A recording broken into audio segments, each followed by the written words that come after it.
It's July 15th, 2026, and the Strait of Hormuz is on fire again. Two tankers, the Mombasa and the Bahiyah, hit by Iranian cruise missiles while running the so-called safe corridor through Omani waters. One Indian crew member dead. 8 more wounded, 6 Indian nationals and 2 Ukrainians pulled off burning decks while the ships drifted with their engines gone. That happened on the same stretch of water the United Nations carved out specifically so commercial shipping could avoid exactly this. And it happened less than 24 hours before a United States naval blockade snapped back into place around every port in Iran. That is not a coincidence. That is a message. And it is the second time in 3 months this exact message has been sent. But this is the part almost nobody watching the surface level headlines is putting together correctly, so stay with this for a second, because the sequencing here tells you almost everything you need to know about where this war actually stands right now. A ceasefire that Washington was calling an unconditional Iranian surrender just weeks ago has collapsed for a second time. A blockade that was lifted less than 2 months ago is back. And underneath all of it, Iran's Islamic Revolutionary Guard Corps is fighting a war it has already lost the argument for, using the only tools it has left, tankers, drones, and a narrative it cannot make anyone outside its own state media believe anymore. Let's back all the way up, because to understand what is happening on the water this week, you need to understand what has been building since the end of February, and just how far this conflict has already gone. On February 28th, a joint American and Israeli operation did something that had been planned, debated, and deliberately held back for the better part of a year. Israeli intelligence had tracked Iran's supreme leader, Ayatollah Ali Khamenei, for months. American officials had reportedly vetoed an earlier Israeli plan to kill him back in the middle of last year, worried about the kind of regional detonation that decision could set off. But on that Saturday morning, with intelligence pointing to a gathering of Khamenei and his top military commanders at his compound in central Tehran, the veto was lifted. The strike hit at roughly 9:40 in the morning, Tehran time. Iranian officials spent the next day insisting their leader was safe. By Sunday, state television confirmed what American and Israeli officials had already been saying out loud. Khamenei was dead, along with members of his own family and a chain of senior commanders sitting around him. Read that again. The man who had ruled Iran for 36 years, who inherited the revolution from Khomeini himself, who built the IRGC into the machine it is today, was gone in a single strike, and it did not end the war. It escalated it. Because taking out a supreme leader is not the same thing as taking out a regime, and the Revolutionary Guard understood that distinction perfectly. Within hours of confirming Khamenei's death, the IRGC said it had launched strikes on more than 24 bases hosting American troops across the region, along with Israeli military targets in Tel Aviv. A 3-person interim council, the president, the chief justice, and a senior cleric from the Guardian Council, was announced to hold the country together on paper. On the ground, the Revolutionary Guard was already moving to make sure the paper didn't matter. Within days, the opening wave of strikes had killed at least 201 people across 24 Iranian provinces, according to Iranian Red Crescent figures. More than 100 of those deaths came from a single strike on a girls' elementary school in the southern city of Manab. By the middle of March, independent human rights monitoring groups were estimating more than 5,000 Iranian military personnel killed in the opening weeks alone. Roughly 50 senior officials and commanders, by name, confirmed dead. And on March 8th, Iran's Assembly of Experts moved fast, naming Khamenei's own son, Mojtaba, as the new supreme leader. He didn't even show up to his own father's memorial service months later. Foreign outlets reported whispers of health complications. Nobody in Tehran was in a hurry to explain why. That is where this war actually started, not with tankers, not with a blockade, with the assassination of the most powerful man in the Islamic Republic, and a succession crisis that has never fully resolved since. Now let's jump forward, because that brings us to where things actually stand today, and the numbers here are not vague. They are specific, and they are staggering. Admiral Brad Cooper, the commander of United States Central Command, has confirmed that American forces have struck more than 8,000 Iranian military targets since this war began, including 130 vessels. That is not a rounding error. That is a systematic dismantling of a nation's entire military infrastructure, carried out target by target over months. Along the way, American B-2 bombers have used the GBU-57, the 30,000-pound bunker-penetrating weapon publicly known as the Massive Ordnance Penetrator, on some of the most hardened facilities Iran has. It was used against the Fordo nuclear site last year. It was used again just weeks ago against an underground Revolutionary Guard headquarters outside Tehran, in a strike Admiral Cooper personally ordered during a mission to rescue 2 downed American pilots. Iranian forces were pushed back from the rescue site by American B-1 bombers, dropping roughly 2,000-pound munitions in the same operation. One senior American military official summed up that night to reporters in about as few words as you can use. They said the United States brought hellfire down on them. That is not a slogan somebody wrote for television. That is a battlefield quote from a person who was there. But the bunker busters and the pilot rescue are not even the most alarming part of what happened this week. Because on July 7th, after weeks of relative calm under a ceasefire, the White House had been calling an unconditional Iranian surrender, the United States launched what officials described as punishment strikes, hitting more than 80 targets across Iran in a single night. The justification was a memorandum of understanding Iran had allegedly violated by attacking commercial shipping near the Strait of Hormuz. The response was not proportional, and American officials never pretended otherwise. Oil sanctions on Iranian crude, which had been lifted as part of the ceasefire, were reimposed the same day. President Trump notified Congress on July the 10th that combat operations had formally resumed 3 days earlier, invoking his authority to keep American forces engaged for another 60 days without a congressional vote. Senate Democratic leader Chuck Schumer pushed back hard, pointing out that both chambers had already voted to pull American forces out of this fight and end it. The White House proceeded anyway. And here is where it gets significantly worse, because the retaliation cycle that followed has been almost mechanical in its repetition. July 12th, a second consecutive night of American strikes hitting Iranian air defense systems, coastal radar installations, missile and drone production capability, and small boats, using fighter aircraft, naval assets, and for the first time in this conflict, one-way attack drones launched from both the air and the sea. Iranian state media reported at least one person killed and several wounded after a strike hit a water pumping station in Bushehr County in the country's southwest. Hours later, the Revolutionary Guard claimed it had struck back at American bases in Kuwait and Bahrain, hitting fuel storage, a Patriot missile battery, a hangar reportedly housing a P-8 Poseidon aircraft, and a drone command center. American officials have not confirmed the extent of that damage, and it is worth being honest about that gap. Because Iranian claims about strikes on American assets throughout this war have frequently outpaced what independent reporting can verify. That gap itself has become a weapon.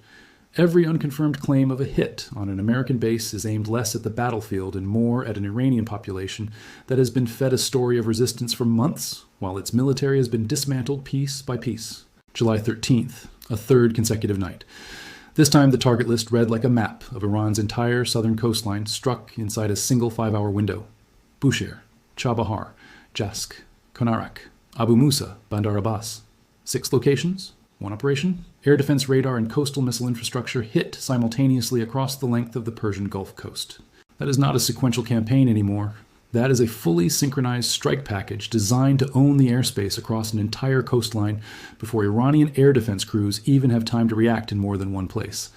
And it was that same night, hours after the strikes wound down, that the Revolutionary Guard hit back the way it always hits back when its conventional options run out. It went after tankers.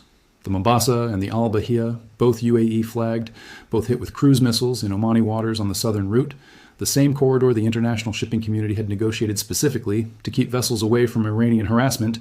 This is the part that matters, so read that again, because Iran's own public statements about this attack tell you everything about how this regime is trying to have it both ways. Iranian officials have publicly claimed they are the guardian of the Strait of Hormuz, the party responsible for keeping it open and safe. Foreign Minister Abbas Araghchi said it directly, that Iran has always been the guardian of the strait and will remain so forever. And in the same window of days that statement was made, Iranian cruise missiles were setting fire to the very tankers that guardianship was supposedly protecting. You cannot claim to be the safeguard of a waterway while you are the one launching missiles into it. That is not guardianship.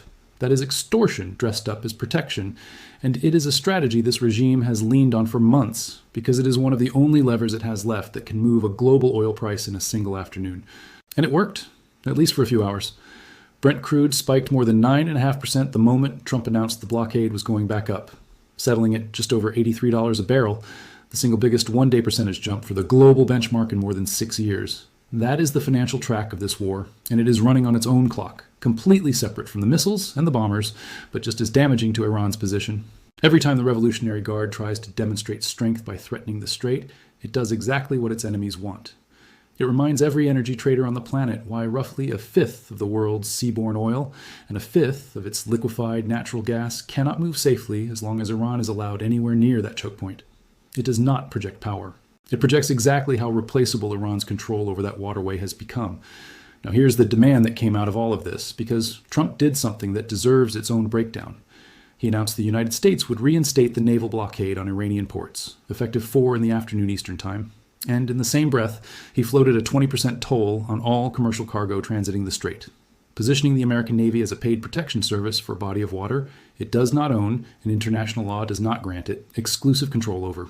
He reversed that toll decision within a day, saying instead that Gulf states would simply invest directly in the United States rather than pay a shipping fee. But sit with what that entire exchange actually was for a second. It was two competing claims of ownership over one of the most strategically vital choke points on Earth, made almost simultaneously by two governments that do not actually control it in the way either one is pretending to. Iran says it is the eternal guardian while it fires missiles into the corridor. The United States says it will police the strait and charge a toll for the privilege while walking that toll back within 24 hours. Because the optics of America billing the world for freedom of navigation, a policy this country has defended unconditionally for the better part of a century, were simply too damaging to hold. That contradiction on both sides is the real story of the Strait of Hormuz right now, not the missiles themselves. The missiles are just how each side is trying to win an argument neither one can currently win through diplomacy. And that argument has real, measurable consequences that go far beyond the exchange of fire. The shipping data tells its own story here. 22 commercial vessels transited the strait in the 24 hours before Trump's blockade deadline this week, 14 heading into the Persian Gulf and 8 heading out. Before this war began, roughly 110 vessels made that same crossing every single day. That is not a slowdown. That is a strait functioning at a fraction of a fifth of its normal commercial capacity, month after month, with GPS spoofing, distorting ship locations by dozens of miles on top of it, making it nearly impossible for anyone, including the ships themselves, to know exactly where they are relative to hostile fire. 20,000 mariners and 2,000 vessels were stranded inside the Persian Gulf at one point earlier this year when the blockade first went into effect, waiting for a waterway that both sides kept declaring open while continuing to shoot at anything that tried to use it. This is where the three simultaneous pressure tracks running against Iran right now become impossible to ignore, because they are not happening one after another. They are happening at the exact same moment, compounding each other in a way that no single track could manage on its own. There's the financial track, oil sanctions reimposed, a blockade choking off Iranian port revenue entirely, global shipping insurance premiums almost certainly climbing every week this drags on. There is the military track, more than 8,000 targets struck, coastal radar and air defense systems being dismantled faster than Iran can replace them, an underground Revolutionary Guard headquarters turned to rubble by a 30,000-pound bomb. And there is the psychological track, a supreme leader assassinated, his son installed within days looking uncertain and possibly unwell, a funeral delayed for 4 months because burying the man safely was apparently too dangerous, an interim council running the country that nobody outside Tehran can say with confidence actually holds the real authority anymore. Each one of those tracks on its own would be a crisis for any government on Earth. Running simultaneously, they do not just add up, they compound. A government under financial strangulation makes worse military decisions because it is desperate to show strength somewhere, anywhere, even if that means firing missiles at tankers that make the financial strangulation tighter. A government under military bombardment makes worse political decisions because it needs a unifying enemy to distract from a leadership vacuum at the top. And a government in genuine psychological crisis, one that cannot even hold a funeral for its own murdered leader for 4 straight months, cannot project the kind of stability that would let it de-escalate even if it wanted to. Every track feeds the other two. That is not a coincidence of bad luck. That is what a multi-front pressure campaign is designed to do. So who is actually making decisions inside Iran right now? Because this is where the story gets genuinely difficult to pin down, and being honest about that difficulty matters more than pretending to have certainty nobody actually has. On paper, Mojtaba Khamenei is the supreme leader installed by the Assembly of Experts just 8 days after his father's death, inheriting a title that carries constitutional authority over the military, the judiciary, and the clergy all at once. In practice, foreign reporting throughout the spring noted his absence from his own father's memorial commemorations, with some outlets citing possible health complications that Iranian state media has never directly addressed. Ali Larijani, formerly one of Ali Khamenei's most trusted advisors and the head of Iran's Supreme National Security Council, has been the public face doing much of the actual talking during the transition, warning that outside powers were trying to plunder the country and calling for national unity in the immediate aftermath of the assassination. President Masoud Pezeshkian, a reformist by Iranian standards, condemned the killing as a great crime, but reformist presidents in Iran have never held real authority over the security apparatus, and there is no indication that has changed now. The interim council that briefly ran the country in early March, the president, the chief justice, and a senior guardian council jurist, was a constitutional stopgap, not a governing structure built for a prolonged war. Meanwhile, the Revolutionary Guard itself has continued operating with a level of independence that suggests its command structure barely noticed the change in figurehead at the top. Coastal missile batteries kept firing. Cruise missile strikes on tankers kept happening. Drone attacks on regional bases kept getting announced. None of that required sign-off from a supreme leader whose own health and whereabouts have become subjects of foreign speculation rather than confirmed fact. What that tells you, and this is the honest strategic read rather than either side's official narrative, is that Iran's decision-making right now looks less like a unified government prosecuting a war and more like a set of overlapping institutions. The clerical succession, the presidency, the Security Council, and the Revolutionary Guard's own operational commanders, each moving according to its own survival instincts rather than a single coordinated strategy. That is exactly the kind of fragmented command structure that makes accidental escalation far more likely, because nobody at the top can guarantee that an order to de-escalate would actually be followed by every unit capable of firing a cruise missile at a tanker in the middle of the night. And overlaid on top of all of that internal fracture is a diplomatic front that just widened considerably. On July 13th, the United Kingdom formally prescribed the Revolutionary Guard as a terrorist organization using fast-track national security legislation built specifically to target state-backed groups that had previously slipped past older counterterrorism laws. The decision followed a documented wave of attacks on British soil linked to Iranian proxies, including the arson of 4 Jewish community ambulances in London. 2 other organizations were designated in the same announcement, an Iran-linked militant group and a Russian intelligence-backed volunteer network, drawing an explicit line between Tehran's proxy activity and Moscow's. British officials were blunt about what the designation actually means going forward. Prime Minister Keir Starmer said the country would not let itself become a playground for states spreading fear and violence on its own streets. Anyone in Britain caught expressing support for the Revolutionary Guard now faces the prospect of a lengthy prison sentence. The designation brings the UK into closer alignment with the European Union, which had already listed the Revolutionary Guard as a terrorist organization earlier this year. 2 of the IRGC's most important European relationships just turned into criminal liability for anyone who engages with them. Now, let's talk about the hardware doing the actual work in the skies over Iran, because the platforms being used here are not incidental. The choice of weapon is itself a message, and it has been since the first night of this war. The GBU-57 Massive Ordnance Penetrator is a 30,000-pound precision-guided bomb built for exactly one purpose: defeating the kind of deeply buried, hardened facilities that conventional munitions cannot reach. It requires a B-2 Spirit stealth bomber to carry it, because nothing else in the American arsenal is built to deliver a weapon that size undetected. When that bomb was used against the Fordo nuclear facility last year, the message was aimed squarely at Iran's nuclear ambitions. When it was used weeks ago against an underground Revolutionary Guard headquarters outside Tehran, ordered personally by the commander of Central Command in the middle of a pilot rescue operation, the message shifted.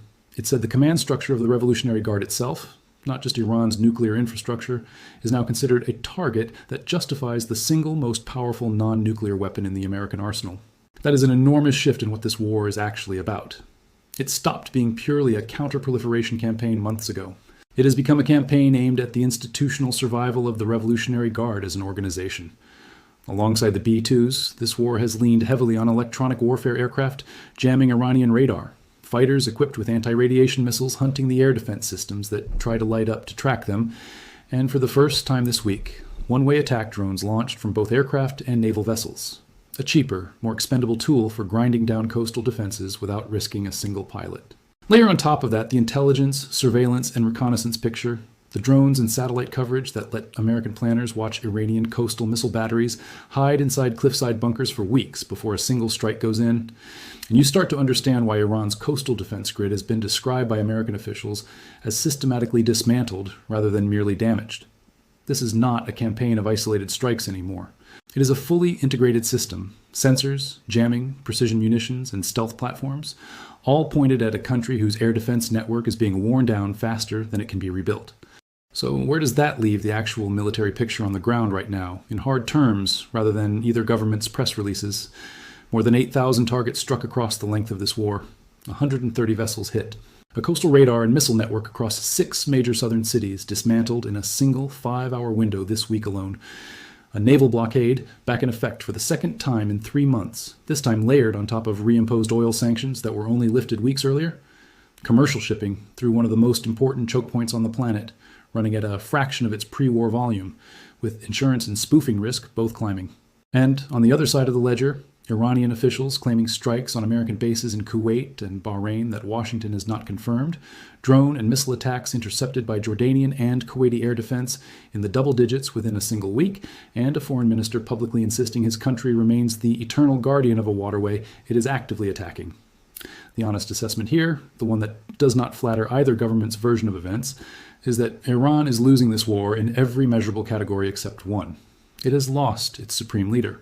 It has lost thousands of military personnel and dozens of named senior commanders. It has lost control of its own airspace over its most sensitive facilities. It has lost the ability to move oil through its own ports without a blockade in the way. What it has not lost is the ability to make the price of this war expensive for everyone else: oil markets, shipping insurers, Gulf neighbors, and the tens of thousands of mariners still caught inside a strait that keeps almost reopening and then closing again within the same news cycle. That is not a winning strategy. That is a strategy of imposing pain on the way down. And it is exactly the kind of strategy a fragmented, leaderless command structure defaults to when it no longer has a coherent path to victory. Here is the structural risk that should genuinely keep people paying attention to this conflict awake at night. And it is not the headline strikes, it is the things sitting quietly underneath them. Iran's chain of command right now does not look unified.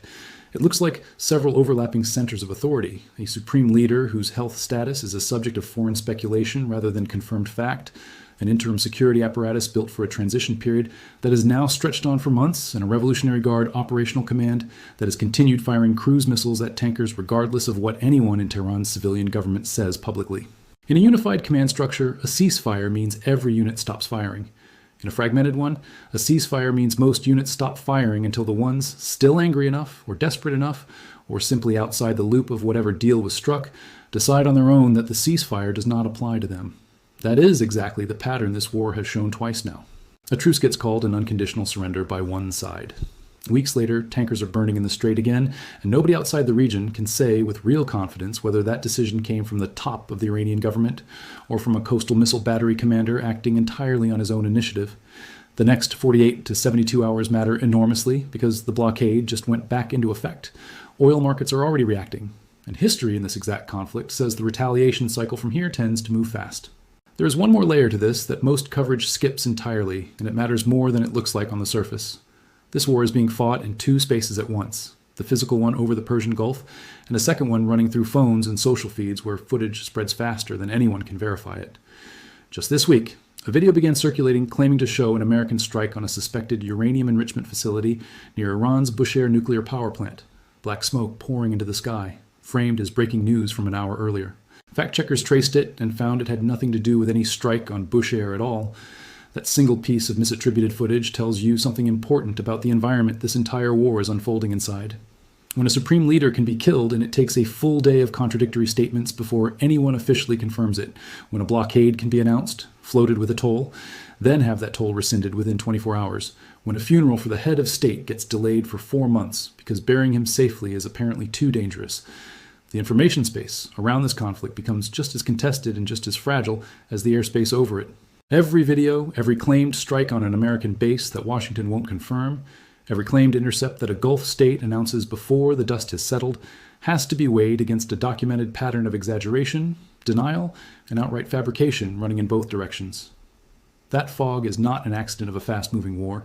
It is being actively used by every actor involved, because in a conflict where the financial and psychological tracks matter as much as the military one, controlling what people believe happened is sometimes worth more than what actually happened.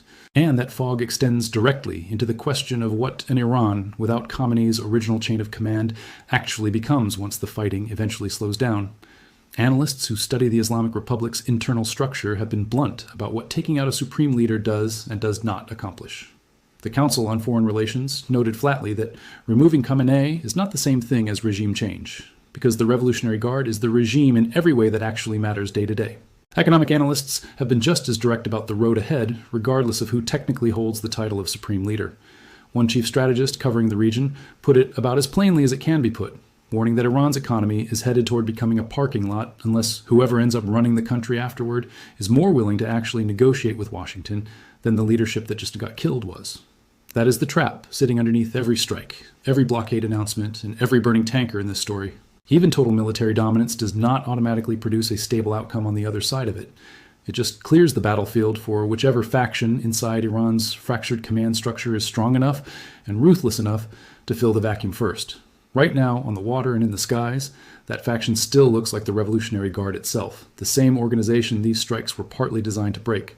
Let's go back to where this started, because none of the tension from that footage on the southern coast has actually resolved.